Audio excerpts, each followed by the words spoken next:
खुदावंद के अजीम और बाबरकत नाम में आपको प्रोफेसर रॉबिन दाऊद एडवोकेट की तरफ से बहुत सलाम।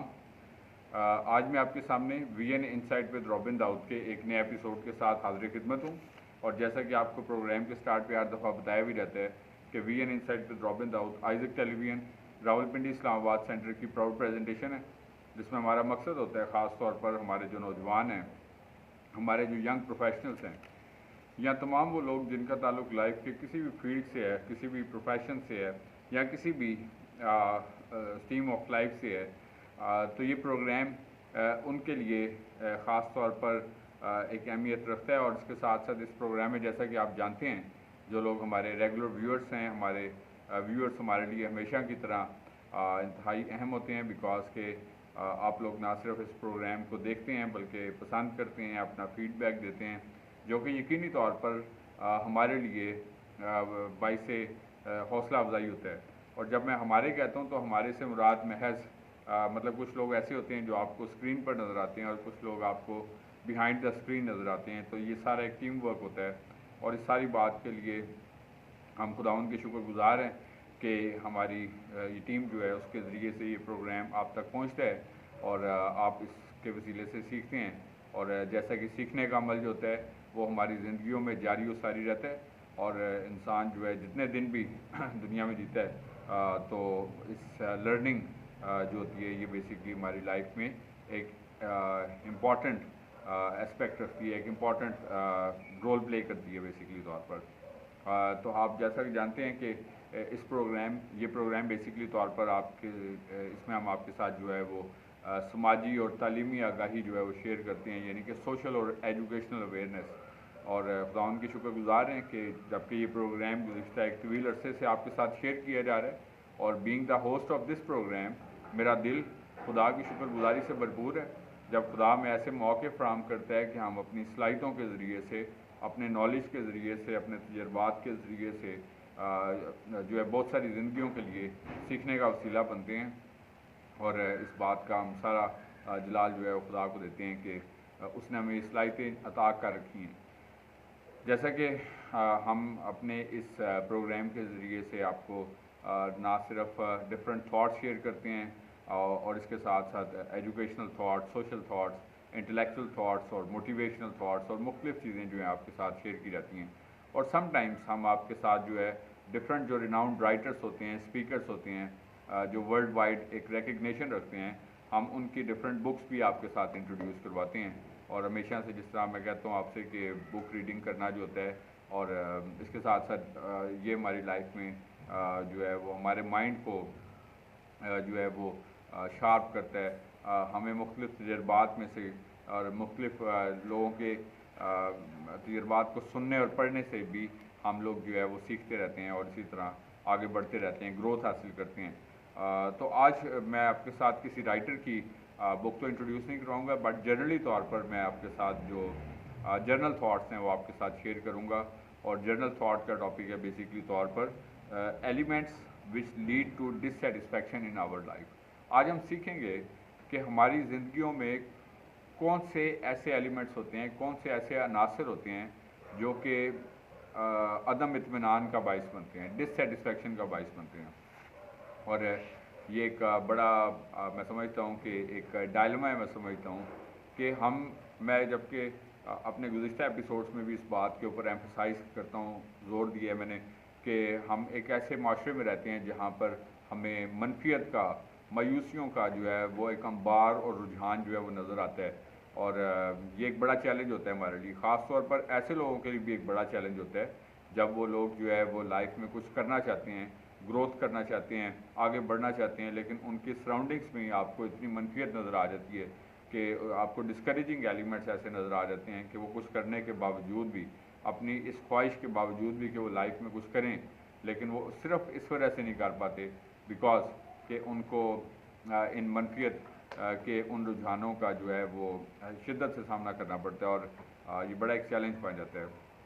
सो दैट्स वाई मैं इस बात के लिए आप सबको इनकरेज करूँगा, हौसला अफजाई आपकी इस बात के लिए करना चाहूँगा कि जितने दिन खुदा हमें देता है, हमें तमाम तर चैलेंजेस के बावजूद भी इन मनफी और मायूसी फैलाने वाले जो एलिमेंट्स होते हैं इनको ओवरकम करने के लिए अपनी जो सलाहियतें होती हैं उनको बरूए कार लाने की ज़रूरत होती है, या अपने जो मतलब खुदादा सलाहियतें होती हैं, या हमारा जो माइंड होता है उसको इतना हम शार्प करें, उसको हम इतना स्ट्रॉन्ग करें कि हम लोग मनफियत के एलिमेंट्स को ओवरकम कर सकें, चाहे वो लोगों की शक्ल में पाए जाएँ, चाहे वो हालात की शक्ल में पाए जाएँ, चाहे वो मतलब किसी भी सूरत में जिनका हमें सामना हो वो पाए जाएँ, तो हमें उनको मतलब नबर्द आज़मा होने के लिए जो है वो एक मजबूत ज़हन होना जो होता है ये बड़ा एक ज़रूरी एलिमेंट होता है।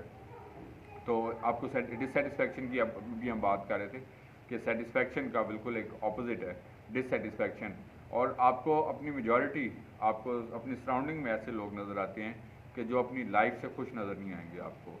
आप उनसे जब पूछते हैं कि कैसी गुजरी है तो बस वो कहते हैं गुजर ही रही है। और इसकी क्या वजह होती है बेसिकली तौर पर कि बिकॉज के हम यह सीखेंगे उन कॉजेज़ के बारे में, वजूहत के बारे में कि कौन से पर्टिकुलरली तौर पर ऐसे एलिमेंट्स होते हैं जो कि इंसान को इस अदम इत्मीनान की तरफ धकेलते हैं और हमें इनके ऊपर कैसे काबू पाने की ज़रूरत होती है। तो हम 9 पॉइंट्स के ज़रिए से सीखेंगे। ये 9 पॉइंट्स जो हैं ये हमारे लिए हेल्पफुल होंगे कि और हमें अपने आप को भी एनालाइज करना है इनकी रोशनी में कि क्या ये पॉइंट्स, क्या ये चीज़ें हमारे अंदर भी एग्जिस्ट करती हैं और जो कि हमें लाइफ में जो खुदा की तरफ से एक गिफ्ट है हमारे लिए, ये अदम इत्मीनान का बाइस बन रही है हमारे लिए, तो इनको हमें कैसे अपनी लाइफ से जो है वो दूर करना है। सबसे पहली चीज़ होती है कंपैरिजन करना। कंपैरिजन करना यानी कि जब हम मुवाजना करते हैं, ये हमें डिससेटिस्फैक्शन प्रोवाइड करता है। मुवाजना मतलब हम लोग अपनी सराउंडिंग में जब देखते हैं तो आपको ऐसे लोग नज़र आते हैं, ऐसे एलिमेंट्स नज़र आते हैं कि जो मतलब शायद आपसे ज़्यादा सेटल्ड होंगे, जिन्होंने मेहनत की होगी लाइफ में। आपको अपने ख़ानदानों में, रिश्तेदारों में, आपको अपने माशरे में, अपने दोस्तों में, अपने अहबाब में, अपने मतलब किसी भी जगह पर जो शायद किसी भी तरीके से लाइफ में जिन्होंने ग्रोथ हासिल की, तरक्की हासिल की, और हम लोग क्या करना शुरू कर देते हैं, कंपैरिजन करना शुरू कर देते हैं, या हम लोगों के कंपैरिजन भी करते हैं। हमारे जो बहन भाई हैं उनका किसी के साथ, अपने वालिदैन का किसी के साथ कि जी मतलब वो ऐसे हैं तो मतलब ये ऐसे क्यों नहीं है, और मतलब हमारे फ़लाँ लोग, तो मतलब कंपैरिजन्स जो होते हैं वो हमेशा से ज़ाहिर सी बात है कि कभी भी याद रखें कि कोई भी शख्स किसी का सब्स्टिट्यूट नहीं होता। हर शख्स अपनी जगह पर एक मुकाम रखता है, एक वैल्यू रखता है। वक्ती तौर पर मतलब ऐसा ज़रूर हो सकता है कि किसी भी वजह से हमें हमारे ऊपर कुछ ऐसी सिचुएशन हो कि हमें मतलब उनकी जगह पर कोई मुतबादिल मतलब इंतज़ाम रखना पड़े। मसलन हम कोई जॉब अगर एक छोड़ते हैं तो उसके मुतबादिल में कोई और जॉब करते हैं, या हम कोई कारोबार करते हैं तो उसके मुतबादिल में, तो ये मुतबादिल ज़रूर हो सकते हैं, लेकिन ऐसा नहीं हो सकता कि हम बिल्कुल वैसे एक्सपेक्ट करें जिस तरह आपको मतलब किसी भी सोबत में बैठे हुए ऐसे लोग ज़रूर नज़र आते हैं अपने ख़ानदानों में, माशरों में, सोसाइटीज़ में, कि जहाँ पर लोग जो होते हैं वो इंसानों के आपस में एक दूसरे के साथ जो है वो कंपैरिजन्स कर रहे होते हैं, और ये कंपैरिजन्स इंसान को मायूसी की तरफ धकेलते हैं। तो कभी किसी का किसी के साथ कंपैरिजन ना करें। हर शख्स अपनी जगह पर अहम होता है। हर शख्स का आपकी ज़िंदगी में एक फ़र्क तरह का एक रोल होता है। जब आप कंपैरिजन करेंगे तो फिर आप एक को छोड़ देंगे और एक को रखेंगे, तो मतलब ऐसा होगा कि हम लोग लूज़ करते रहते हैं अपनी लाइफ में, और ये आफ्टर ऑल किसी के लिए नहीं, ये हमारे अपने लिए ही नुकसानदेह होता है। ये हमें हमारी ज़हनी सुकून की मतलब डिस्ट्रॉय करने का ज़रिया बनता है, बर्बाद करने का ज़रिया बनता है कि मतलब फ़लाँ के वालिदैन इतने अच्छे, फ़लाँ के बहन भाई इतने अच्छे, फ़लाने के मतलब शौहर या मियाँ बीवी आपस में एक दूसरे को कहते हैं जी कि वो इस तरह के हैं, तो हम क्यों नहीं इस तरह के, वो इस तरह के हैं। तो हर कोई एक डिफरेंट बैकग्राउंड से बिलोंग करता है, हर कोई एक डिफरेंट सर्कमस्टांसिस से बिलोंग करता है, हर कोई एक फ़र्क मतलब एक फ्रेम ऑफ माइंड रखता है, मतलब सबका एक फ़र्क नज़रिया तरीक़ेकार होता है। तो कभी किसी को कंपेयर ना करें किसी के साथ। आई मीन टू से कि किसी शख्स का कोई कंपैरिजन नहीं होता। अगर हम इस पॉइंट ऑफ व्यू से जाएंगे तो फिर ये डिससेटिस्फैक्शन का ज़रिया बनती है। उसके बाद दूसरी बात होती है जी कंफर्ट जोन में रहना। Comfort zone I mean to say कि हम लोग मतलब अनफॉर्चुनेटली मतलब हार्ड वर्क मेहनत की अक्सर आप सुनते हैं, बड़े भी कहते हैं मेहनत करनी चाहिए, मेहनत में बरकत होती है, मेहनत की अजमत होती है, वगैरह वगैरह। ये सब चीज़ें नो डाउट के अपनी जगह पर बजा हैं, दुरुस्त हैं, लेकिन हम लोग क्या चाहते हैं कि हम मेहनत भी ना करें और हमें बहुत कुछ मिल भी जाए, हम कंफर्ट जोन में रहना चाहते हैं बेसिकली तौर पर। अब ये कैसा मुमकिन है कि हम लोग बगैर कुछ, मतलब एक बीज जब किसान बोते हैं तो बीज बोने के बाद ऐसा नहीं होता कि एकदम से फसल उगाती है, बल्कि क्या होता है, बीज बोते हैं, उसके बाद फिर उसको टेक केयर करते हैं, पूरा जो आपका फार्म होता है उसको किस वक्त पानी देना है, उसको किस वक्त जो है वो खाद डालनी है, किस वक्त उसको फिर मतलब हमने उसको ट्रिम करना है और कब उसकी फिर कटाई करनी है और फिर वो फसल हासिल करते हैं। तो मेहनत करनी पड़ती है, ऐसा नहीं होता कि आप एक दफ़ा बीज बो लें और बस आफ्टर ऑल फिर आपको उसका फल जो है वो मिल जाता है। तो ये इसका एक फर्स्ट एलिमेंट होता है। तो कंफर्ट जोन में जब हम रहते रहें और फिर हम ये सोचें, मसलन मैं आपको अक्सर एग्जांपल देता हूँ कि मेरे पास अक्सर आप मेरे जब टेलीविज़न पे प्रोमोस देखते हैं और जिसमें हम डिफरेंट क्लासेस को कंडक्ट करते हैं अपने स्टूडेंट्स के लिए, तो मेरे पास बहुत सारे मतलब लोग जब इसको ज्वाइन करते हैं या इंफॉर्मेशन हासिल करने के लिए कांटेक्ट करते हैं, तो मैं अक्सर इस बात को महसूस करता हूँ कि मतलब सबसे पहली चीज़ एक मनफियत उनके अंदर होती है कि ये तो बहुत मुश्किल है, क्या हम कर सकेंगे या नहीं कर सकेंगे। तो जब मैं उनको ये बात कहता हूँ कि अगर आप पहले से सिर्फ यही सोचेंगे हम लोग कि ऐसा काम नहीं हो सकता, तो फिर अगर वो हो भी सकता हो तो नहीं हो सकता। तो कंफर्ट जोन से बाहर आएँ, अपने आप को इस बात के लिए तैयार करें कि अपनी लाइफ का जो पीक टाइम है इसको आपने अपने आप को फुली तौर पर यूटिलाइज़ करना है, ताकि आप अपने उन वक्तों में जब इंसान की लाइफ में एनर्जी नहीं होती या पोटेंशियल उस तरह नहीं रहता ज़हनी जिस्मानी तौर पर, तो उसमें आप जो है वो सुकून से पीसफुली अपनी लाइफ जो है उसको लीड कर सकते हैं। तो कंफर्ट जोन से आपको बाहर आना पड़ेगा कि आप ऐसा सोचें अगर कि हम आराम भी करते रहें और हमें बगैर कुछ मेहनत किए हुए सब कुछ मिल जाए, तो फिर ऐसा जो है मैं समझता हूँ कि सिर्फ एक वो मुहावरा कहते हैं ना, एक दीवानों का ख्वाब जो होता है, सिर्फ ऐसा हो सकता है, लेकिन अमली तौर पर ऐसी चीज़ शायद पॉसिबल ना हो सके। उसके बाद थर्ड पॉइंट है जी, आज हम सीख रहे हैं इस बारे में कि कौन कौन से ऐसे एलिमेंट्स होते हैं जो इंसान की लाइफ में डिससेटिस्फैक्शन का ज़रिया बनते हैं, इंसान की ज़िंदगी में अदम इत्मीनान का ज़रिया बनते हैं। तो थर्ड पॉइंट होता है क्विटिंग, क्विट कर देना। हम कोई गोल सोचते हैं और गोल सोच के एकदम से जोश चढ़ता है, जिस तरह शुरू में किसी भी काम का बहुत जोश चढ़ता है, हम मोबाइल फ़ोन नया लेते हैं, बहुत जोश होता है, इसके नए फीचर्स क्या हैं, इसको चंद दिन जो है, लेकिन फिर आहिस्ता आहिस्ता जब वो पुराना हो जाता है तो फिर उसके बाद उस तरह की उसकी वैल्यू नहीं रहती, फिर हमारे लिए वो एक आम सी चीज़ रह रहती है। नो डाउट कि मोबाइल फ़ोन शायद हमारी लाइफ में एक सबसे इंपॉर्टेंट चीज़ होती है, लेकिन इसके बावजूद भी मैं आपको ये बताना चाहता हूँ कि वो लेटर ऑन क्या करते हैं, हम क्विट कर देते हैं। मतलब जज्बाती लोगों को आपने देखा होगा, एकदम से जोश चढ़ा, एकदम से जोश ठंडा हो गया, एकदम से किसी काम करने का भूत सवार हुआ, एकदम से वो उतर गया। तो ऐसे लोग लाइफ में हार्डली कोई मकसद जो है उसको हासिल करते हैं, जो सिर्फ चंद रोज़ा जोश के साथ अपनी ज़िंदगी को गुजार रहे होते हैं। और जोश के साथ किए गए लाइफ के फ़ैसले जो होते हैं वो इंसान को स्वाय तज़लील और शर्मिंदगी और नुकसान से ज़्यादा कुछ भी प्रोवाइड नहीं करते। मैं आपको ये बात बताना चाहता हूँ, जो लोग जज्बातियत की ज़िंदगी गुजारते हैं, हिकमत की बजाय जज्बातियत की ज़िंदगी गुजारते हैं, तो अपनी ज़िंदगी के फ़ैसले हमेशा सोच समझ कर, जज्बात से नहीं बल्कि हिकमत के साथ करें, अकल और फहम के साथ करें। कलाम हमें बार बार मिसाल की किताब में हम देखते हैं, गाइड करता है इस बारे में। तो जो लोग जज्बात से फ़ैसले करते हैं, मैं आपको बीइंग अ लॉयर भी ये बात बताना चाहता हूँ कि हमारे पास इस तरह के बहुत सारे फैमिली के केसेस आते हैं, जब कि क्या होता है कि लोग मतलब जब अपनी जज्बात से अपनी ज़िंदगियों को जी रहे होते हैं, तो फिर उसका रिज़ल्ट ये निकलता है कि वो लोग फिर नुकसान उठाते हैं, तो कभी जज्बात से नहीं। सो थर्ड चीज़ मैंने क्या सीखा, क्विट नहीं करना।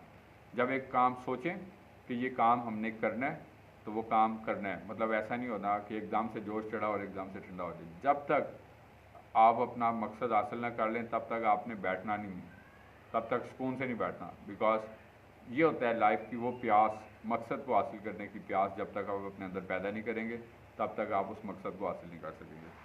चौथी बात है जी, हम सीख रहे हैं कि कौन सी चीज़ें इंसान की ज़िंदगी में अदम इत्मीनान या डिससेटिस्फैक्शन का ज़रिया बनती हैं। तो चौथा पॉइंट है डिस्ट्रैक्शन। डिस्ट्रैक्शन क्या होती है कि हमारी लाइफ में बहुत सारी चीज़ें ऐसी होती हैं जो हमें अपने मकसद से दूर कर देती हैं, डिस्ट्रैक्ट कर देती हैं। हम हासिल करना चाहते हैं लेकिन वो हमारे डिस्ट्रैक्टर्स होते हैं। मतलब हम मसलन डिस्ट्रैक्शंस क्या है, मैं एग्जांपल देता हूँ कि हम लोग स्टडी कर रहे हैं और मोबाइल पे कोई कॉल आ रही, तो हम लोग क्या हो गए, डिस्ट्रैक्ट हो गए। या मसलन हम स्टडी कर रहे हैं तो अचानक से बाहर से कोई आता है या नॉक होता है तो हम डिस्ट्रैक्ट हो जाते हैं। तो हमारी लाइफ में भी बहुत सारी ऐसी चीज़ें होती हैं जो डिस्ट्रैक्शन कर रही हैं। मसलन हमारे माइंड में बहुत सारी चीज़ें ऐसी चल रही होती हैं कि जब हम अपना कोई भी ज़रूरी काम कर रहे होते हैं, चाहे हम स्टडी कर रहे हों, जॉब कर रहे हों, प्रोफेशन में हो, अपने बिज़नेस में हो, मतलब किसी भी चीज़ में, तो हमारा ध्यान, हमारा रुझान, हमारी सोच, हमारी फ़िक्र किसी ऐसे डिस्ट्रैक्टर के ऊपर होती है बेसिकली तौर पर, जो हमें अपने करियर, अपनी स्टडीज़, अपने गोल में जो है वो आगे बढ़ने नहीं देती। तो इन डिस्ट्रैक्शंस को सोचें कि आपकी लाइफ में वो कौन से ऐसे एलिमेंट्स हैं जो आपके लिए डिस्ट्रैक्शन का ज़रिए हैं, जो आपको अपने मकसद में आगे बढ़ने नहीं दे रहे और आपके लिए जो है वो तनज़ली का बाइस बन रहे हैं। और उसको ज़रूर आइडेंटिफाई करें और इसको अपनी गलती को माने, तस्लीम करें। बिकॉज कि हम एक ऐसे माशरे में रहते हैं जहाँ पर हम अपनी गलती को नहीं मानना चाहते, हमेशा हर चीज़ का ब्लेम जो होता है वो दूसरों पर डालना चाहते हैं, अपनी नाकामियों का बोझ जो है दूसरों पर डालना चाहते हैं। जिस तरह आप अक्सर सड़क पे देखते हैं ना, कोई खुदा ना खासा हादसा, फटाफट उठ के दूसरे लोग क्या तेरी गलती है, वो कहेगा तेरी गलती है। तो मतलब ऐसा होता है कि हम लोग जनरली तौर पर ये प्रॉब्लम एग्जिस्ट करते हैं। तो डिस्ट्रैक्शंस जो हैं उनको आइडेंटिफाई करें अपनी लाइफ में कौन सी, और उनको आपने कैसे जो है वो बेहतर बनाना है उन डिस्ट्रैक्शंस को दूर करके। उसके बाद पाँचवीं बात है जी फ़ोन एडिक्शन। फ़ोन हमारे हाथ में हर टाइम, मतलब हर चीज़ जो है इसके ऊपर आप देखते हैं, इंटरनेट है, सोशल मीडिया है इसके ऊपर, म्यूज़िक इसमें है, मतलब बहुत सारी सोशल ऐप्स हैं। तो क्या होता है कि हमारा ध्यान, रुझान जो है वो इस मोबाइल फ़ोन के ऊपर है। अब क्या होता है कि जब आप अपना ज़्यादा वक्त जो होता है वो, मसलन आप देखते हैं कि आप अपनी फैमिली सराउंडिंग्स में मौजूद होते हैं, आप अपनी किसी सोशल गैदरिंग में मौजूद होते हैं, तो आपको हर तरफ लोग बैठे होंगे फेलोशिप में, लेकिन सब लोग अपने अपने मोबाइल पकड़ के बैठे होते हैं। तो वो क्या होता है कि मतलब ये एक किस्म की, ये भी एक मतलब मैं समझता हूँ कि एक एटिकेट्स की, मतलब मैं समझता हूँ कि ऑपोजिट है ये चीज़, मतलब उसके ख़िलाफ़ है, एथिक्स के असूलों के, अखलाकी असूलों के ख़िलाफ़ है कि जब आप कोई मिलने के लिए आए तो हम तब भी मोबाइल फ़ोन पे हों, और जब हमारे साथ कोई अपने ख़ानदान, वैल्यूज़ लोग और रफ़ाकत के लोग होते हैं तो हम तब भी जो है वो, तो मतलब दैट इज़ समथिंग बेसिकली। ये भी एक फ़ोन एडिक्शन जिसको आप कहते हैं। और आपको हमारे नौजवानों में ख़ास तौर पर एक बड़ा प्रॉब्लम नज़र आता है कि हमने मुख्तलिफ इतनी ढेर सारी ऐप्स इसके ऊपर बनाई होती हैं, ये क्या क्या नाम है पता नहीं इसके, टिकटॉक और स्नैपचैट और ये क्या इंस्टाग्राम और मतलब फेसबुक्स और मतलब व्हाट्सएप्स और ये क्या क्या मतलब मुख्तलिफ जो हैं। तो मतलब सबके फ़र्क जो है वो उसमें पोस्टेड चीज़ें होती हैं, और फिर आप देखते हैं जी कि इसको कितने लोगों ने लाइक किया है, इसको कितने कमेंट किया है। उसके बाद फिर हम लोग दूसरों को किस किस को लाइक करते हैं, कमेंट करते हैं, तो हमारा सारा वक्त होता है। तो ये फ़ोन के ऊपर जब आप करेंगे तो अक्सर औकात कोई अपॉर्चुनिटीज़ आती हैं वो गुजर जाती हैं, स्कॉलरशिप्स आते हैं गुजर जाते हैं, कोई नई जॉब आती है वो गुजर जाती है। तो बिकॉज के हमारा ध्यान इस फ़ोन एडिक्शन में बेसिकली तौर पर एक बड़ी प्रॉब्लम होती है। उसके बाद छठी बात क्या है जी, हम 6 पॉइंट ये सीख रहे हैं बेसिकली तौर पर। आज का हमारा टॉपिक ये है कि कौन से ऐसे एलिमेंट्स हैं, कंपोनेंट्स हैं जो इंसान की डिससेटिस्फैक्शन का ज़रिया बनते हैं। उसमें से छठा पॉइंट आज हम सीखेंगे कि waiting for the perfect condition, कि अक्सर आपको इंसान आपकी सराउंडिंग्स में, आपके आसपास में ऐसे लोग नज़र आते हैं कि जो अच्छे वक्त का इंतज़ार करते रहते हैं। अच्छी बात है, मैं समझता हूँ कि हमें अपनी उम्मीद जो होती है उसको नहीं छोड़ना चाहिए। इसका स्पिरिचुअल कॉन्टेक्स्ट है कि हमारी उम्मीद हमारे खुदावंद पे होती है, और दुनिया में रहते हुए अपने वालिदैन पे, उस्ताद पे, अपने बड़ों पे, या मतलब मुख्तलिफ किसी भी तौर पर होती है। तो ये बड़ी अच्छी बात है कि होप जो है अपनी, उसको हमें अलाइव रखे रहना चाहिए, होप को नहीं छोड़ना चाहिए। लेकिन इसके बावजूद भी महज सिर्फ जो है वो हमें इसी इंतज़ार में अपनी ज़िंदगी नहीं गुजार देनी चाहिए कि हम लोग जो है वो परफेक्ट कोई हालात हों, परफेक्ट कंडीशंस आएँ तो फिर हम अपनी लाइफ में कुछ कर पाएँ। ये सोचते सोचते ही आपकी उम्र गुजर जाएगी, ये सोचते सोचते ही आपका वक्त जो है ज़िंदगी का वो पूरा हो जाएगा, और फिर क्या होगा, फिर हम सोचेंगे ओहो हमने तो अपना वक्त, और आजकल वक्त जितनी स्पीड से गुजर है, मैं समझता हूँ कि सालों साल ऐसे गुजर जाते हैं कि हम लोगों को इस वक्त के गुजरते का पता भी नहीं चलता कि पिछले 10, 20 साल, 25 साल इतनी स्पीड से गुजर जाते हैं कि हम लोगों को फिर ख्याल आता है कि यार ये टाइम इतनी स्पीड से गुजर गया, और वो वक्त तब तक हमारे हाथ से गुजर चुका होता है। तो बेस्ट टाइम कौन सा होता है? बेस्ट टाइम ये होता है कि आज से करें, वेट ना करें। Don't wait for the right time, don't wait for the perfect conditions. Perfect conditions आपने खुद बनानी है, परफेक्ट कंडीशन बनेगी नहीं। इस सोच से अपने आप को बाहर निकाल दें कि आपका ताल्लुक किसी पुअर बैकग्राउंड के साथ है, किसी मुतवसत तबके से है, किसी मुतवसत माशरे से है। आप अपनी सोच को बदलें, आपके हालात बदल जाएंगे। आप अपनी सोच को बदलें, आपने क्या करना है, तो आपकी ज़िंदगियों में आपको बहुत सारी इसकी लाइव एग्जांपल नज़र आएंगी। आजकल सोशल मीडिया का दौर है, आप ग्रेट पीपल को पढ़ के देखें तो आपको अंदाज़ा होगा कि ये लोग मतलब किस बैकग्राउंड से उठे, इन्होंने कैसे जो है ज़िंदगी में तरक्की की। जैक मा जैसे लोग हैं, चाइना का एक बड़ा बिजनेसमैन, जिसकी मैं आपके साथ एक प्रोग्राम भी आपके साथ शेयर किया था उसकी बुक में से।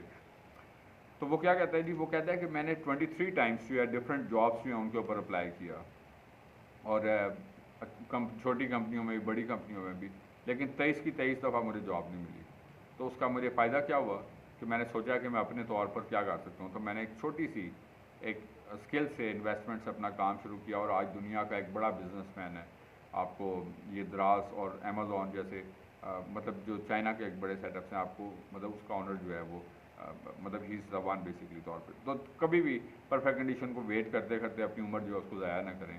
परफेक्ट कंडीशन आपने खुद क्रिएट करनी होती है, और उसके इंतज़ार में अपना वक्त ज़ाया ना करें। सातवीं बात, आज हम सीख रहे हैं कि इंसान की ज़िंदगी में कौन से ऐसे एलिमेंट्स हैं जो डिससेटिस्फैक्शन का बाइस बनते हैं। सातवीं बात होती है multiple tasking at a time, कि एक ही वक्त में हम मुख्तलिफ काम शुरू कर लें। हम किसी को सोचते हैं कि जी फ़लाँ शख्स क्योंकि ये काम कर रहे हैं, हम भी ये काम शुरू कर लें। फिर दूसरे दिन बाद, चंद दिन बाद देखा कि जी ये काम बेहतर नहीं है, दूसरा शख्स ये काम करके ज़्यादा कामयाब है, चलो हम भी ये काम शुरू कर लेते हैं। और फिर एक ही टाइम पे हम देखते हैं कि लोग बहुत कुछ हैं, मतलब एक ही टाइम पे वो इलेक्ट्रीशियन भी हैं, प्लम्बर भी हैं, वो भी हैं, ये भी हैं। तो वो they are jack of all trades but master of none. लेकिन मैं इसके बावजूद भी समझता हूँ कि आपकी लाइफ में एक एडिशनल स्किल जो है वो ज़रूर होनी चाहिए। सपोज़ मतलब मैं जब आपके साथ खुदा का शुक्र करता हूँ इस बात के लिए कि बतौर लॉयर भी, बतौर एजुकेशनिस्ट भी खदमात सर अंजाम देता हूँ, तो अच्छी बात ये होती है कि ये आपके लिए ना सिर्फ एक इंडिविजुअल आपके पॉइंट ऑफ व्यू से भी हेल्पफुल होता है, बल्कि इसके साथ साथ कलेक्टिवली तौर पर भी आप बहुत सारे लोगों के लिए हेल्पफुल होते हैं। लेकिन बहुत सारी multiple tasking at a time जो है वो फिर आप एक टाइम पे एक जगह पर फोकस जब तक नहीं करेंगे, तो तब तक आप अपने गोल को, अपने पर्पस को, अपने मकसद को जो है वो हासिल नहीं कर सकेंगे। उसके बाद आठवीं बात जी, हमने टोटल 9 पॉइंट सीखे हैं जी, और हम आज का टॉपिक देख रहे हैं कि मैं हर पॉइंट के साथ इसलिए कि कई दफ़ा लोग जब लेट ज्वाइन करते हैं या तो उनको इस चीज़ को कि आज हमारा टॉपिक है बेसिकली तौर पर। तो आठवीं बात है प्रोक्रेस्टिनेशन जी। प्रोक्रेस्टिनेशन का मतलब होता है पछतावा, यानी कि पछतावे में अपनी ज़िंदगी गुजार देना। यानी कि हम ये सोचते रहते हैं कि ऐसा अगर हो जाता तो फिर सही था, ऐसा नहीं हुआ तो फिर सही नहीं है, तो काश ऐसा होता तो फिर ऐसा होता। तो अगर और मगर वाली ज़िंदगी, काश वाली ज़िंदगी जो होती है, ये प्रोक्रेस्टिनेशन जो होती है, ये इंसान को डिसकंटेंटमेंट की तरफ या डिससेटिस्फैक्शन की तरफ लीड करती है, अदम इत्मीनान पैदा करती है, मायूसी पैदा करती है। तो इस वजह से जो वक्त गुजर गया है वो वापस नहीं आ सकता। अब उसको ज़हन में रख के अपनी ज़िंदगी के लिए, आइंदा आने वाले वक्त के लिए कुछ फ़ैसले कर लें कि जो कुछ हुआ अच्छा हुआ या जो बुरा हुआ, उन सब का एक एनालिसिस करें, और उसके मुताबिक हम कैसे और क्या कुछ जो है वो हमारे पास सिचुएशन है जिसमें हम क्या कुछ कर सकते हैं बेसिकली तौर पर। तो पछतावे में ज़िंदगी गुजारने से सिवाय मायूसी के, वक्त ज़ाया करने के, अपने आप को मायूसी में धकेलने के कुछ भी हासिल नहीं होता। So never lead yourself to procrastination जी, अपने आप को कभी भी पछतावे में ना धकेलें। और आखिरी बात, हम लोगों का आज का मौजू था कि कौन से ऐसे एलिमेंट हैं जो इंसान को डिससेटिस्फैक्शन की तरफ लीड करते हैं। तो ये एलिमेंट है कंप्लेनिंग एटीट्यूड। कंप्लेनिंग एटीट्यूड से मुराद क्या होती है? मतलब जो गिले शिकवे करने वाला रवैया। जो लोग गिले शिकवे करते रहते हैं लोगों से, तवक्कुआत बहुत ज़्यादा वाबस्ता कर लेते हैं। हमें अपने रिश्तेदारों से तवक्कुआत होती हैं, अपने मिलने वालों से तवक्कुआत होती हैं, अपने दोस्तों से तवक्कुआत। तो जब आप बहुत ज़्यादा तवक्कुआत की बहुतात अपने ज़हन में लगा लेते हैं, तो ना सिर्फ आप लोगों से नाराज़ होते रहेंगे, बल्कि ये बात ठीक है कि हमें किसी जगह पे उम्मीद होती है, तवक्को होती है, और वो तवक्कुआत जब पूरी नहीं होती तो ये भी इंसान को जो है वो डिससेटिस्फैक्शन की तरफ लीड करती है। बट फिर भी मैं समझता हूँ कि गिला शिकवा करते रहना जो होता है वो इंसान को एक लूज़र पर्सन बनाता है, और लूज़र की माशरे में कोई एक्सेप्टेंस नहीं है, कोई शख्स उसको कबूल नहीं करता। और जब आप अपने आप को एक लूज़र पेश करते हैं तो लोग किसको पसंद करते हैं? विनर को। इलेक्शंस में भी देखें कि जो बंदा जितने लोग ज़्यादातर उसकी कि जी हमने इसको सपोर्ट किया, हमने, तो क्या होता है, बिकॉज के वो विनर है। आप अपनी लाइफ में विनर बनेंगे। जिस तरह आपको अपनी आसपास के लोग नज़र आते हैं ना, तो एग्जांपल देते हैं जी कि फ़लाँ शख्स कितना कामयाब है, तो हम उसको दूर पार का भी होता है तो हम उसको अपना रिश्तेदार बना लेते हैं जी, वो फ़लाना शख्स है जी, वो हमारा रिश्तेदार है जी, फ़लाना शख्स, बिकॉज के वो विनर है। तो जो लोग लूज़र होते हैं तो उसके अपने भी उसको एक्नॉलेज नहीं करते, बिकॉज वो लूज़र है। अपने आप को कभी भी एक ऐसा शख्स ना बनाएं, अदरवाइज़ क्या होगा कि दूसरे तो कभी आपकी इज़्ज़त बिल्कुल नहीं करेंगे, आप खुद भी अपनी इज़्ज़त नहीं करेंगे, और जब आप अपनी इज़्ज़त खुद नहीं करेंगे तो आपकी इज़्ज़त कोई नहीं करेगा। तो दैट इज़ वाई मैं आपको ये चीज़ बताना चाहता हूँ कि गिलों शिकवों से अपने आप का एक लूज़र बिहेवियर जो है वो पेश ना करें, बल्कि अपने आप को एक विनर का जो है वो बिहेवियर अडॉप्ट करें, ताकि ना सिर्फ सोसाइटी आपको एक्सेप्ट करे, बल्कि इसके साथ साथ आप खुद भी एक सेटिस्फैक्शन की लाइफ जो है उसको लीड कर सकें। तो ये कुछ थाट्स थी जो आज के प्रोग्राम में मैंने आपके साथ शेयर की। आई एम होपफुल कि गुज़िश्ता एपिसोड्स की तरह आज का ये प्रोग्राम भी आपको पसंद आया होगा, और इस प्रोग्राम के ज़रिए से, इस एपिसोड के ज़रिए से भी आपने गुज़िश्ता एपिसोड्स की तरह जो है वो सीखा होगा, और इससे जो है, और ये यकीनी तौर पर हमारे लिए सोर्स ऑफ लर्निंग और सोर्स ऑफ ब्लेसिंग जो है वो बना होगा। जैसा कि वर्ड ऑफ एडवाइस के तौर पर भी आपको प्रोग्राम के एंड पर हमेशा से कहा जाता है जी कि हम जहाँ कहीं पे भी मौजूद हैं, हम अपने वर्क प्लेस में हैं, अपनी सोसाइटीज़ में, अपने ख़ानदानों में, अपने मतलब किसी भी जगह पर मौजूद हैं, हमारी ज़िंदगी से हमेशा खुदा के नाम को इज़्ज़त और जलाल मिलते रहना चाहिए। इसी तरीके से आगे बढ़ते जाएँ, तरक्की करते जाएँ। खुदावंद आपको और आपके ख़ानदानों को बड़ी बरकत दे। Thank you very much and god bless you from professor Robin Daud, advocate, Isaac television.